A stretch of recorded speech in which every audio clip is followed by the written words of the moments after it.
हरे कृष्णा, राधे राधे। बोल श्री गुरुदेव महाराज की जय। बोलो श्री जया एकादशी तिथि की जय। हरे कृष्णा। तो आइए सुन लेते हैं अपनी जया एकादशी की कथा को।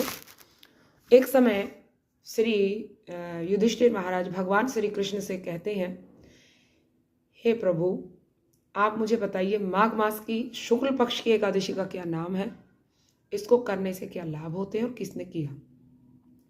तब भगवान श्री कृष्ण ने कहा, हे युधिष्ठिर, माघ मास की शुक्ल पक्ष की एकादशी का नाम है जया। ये सभी पापों का नाश करने वाली, सभी का प्रकार की कामनाओं को पूर्ण करने वाली और मुक्ति प्रदान करने वाली है। इस एकादशी का जितना इसके बारे में कहा जाए, जितनी श्रेष्ठता बताई जाए उतनी कम है।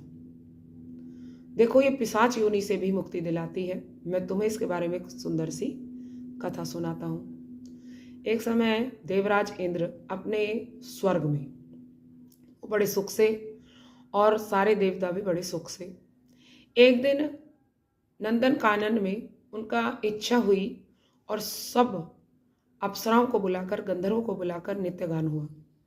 50 करोड़ अप्सराएं एक साथ नृत्य और बहुत सारे गंधर्व गान कर रहे थे।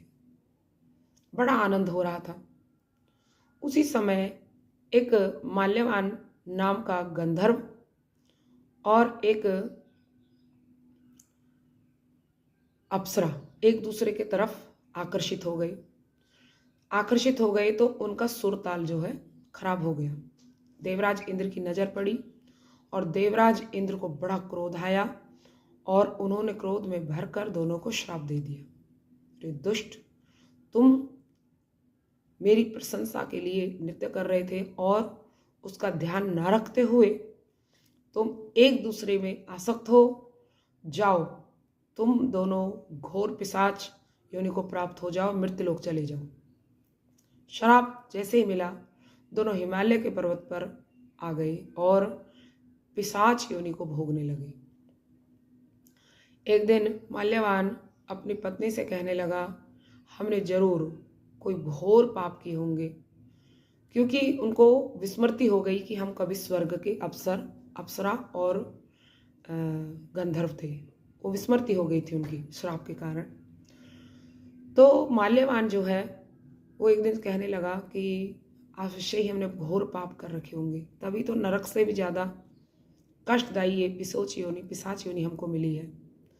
हम कभी भी अब पाप नहीं करेंगे।